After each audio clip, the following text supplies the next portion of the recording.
అందరికీ నమస్కారం అండి.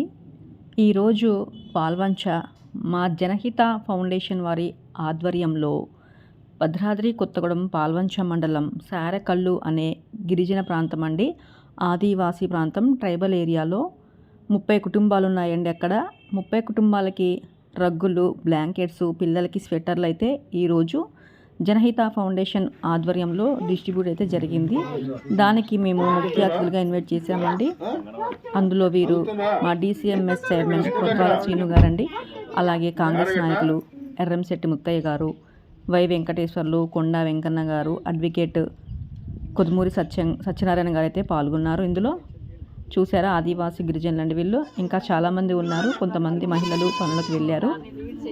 ఇక్కడైతే నన్ను అడుగుతున్నారు, మీకు ఎందుకమ్మా ఇలా ఫౌండేషన్ ఓపెన్ చేయాలనిపించింది, ఇలాగా ట్రైబల్స్కి సేవ చేయాలనిపించింది అయితే నన్ను అడుగుతున్నారు. నాకు తోచింది అయితే నేను చెప్పాను. ఇది మేము ఫౌండేషన్ స్టార్ట్ చేసిన దగ్గర నుంచి ఈ సేవా కార్యక్రమం అయితే 6వదండి. ఇది 6వ కార్యక్రమం మేము చేయటము. నేను 10 నెలలు అవుతుందండి దగ్గర నేను ఫౌండేషన్ స్టార్ట్ చేసి.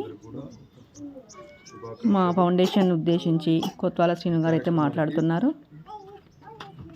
మా జనహిత ఫౌండేషన్ గ్రూప్లో సభ్యులు 50 మంది ఉన్నారండి. ప్రతి ఒక్కరికి నేను రుణపడి ఉంటాను. వారందరి సహాయ సహకారంతో నేనైతే ఇలాంటి ప్రోగ్రామ్స్ అయితే చేయగలుగుతున్నాను. నేను సక్సెస్ పొందుతున్నాను అంటే అందులో పాత్ర వాళ్ళది కూడా ఉంది. వాళ్ళంతా నాకు బ్యాక్ బోన్ లాంటి వాళ్ళు.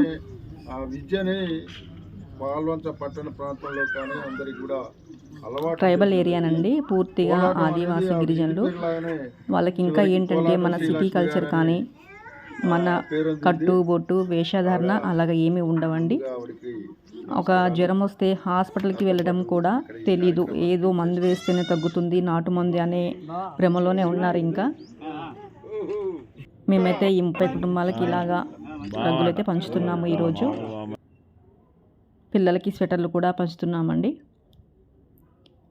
ఇతరులు బాగుండాలని మనం కోరుకుంటే మనం బాగుండాలని ఆ భగవంతుడు కోరుకుంటాడు.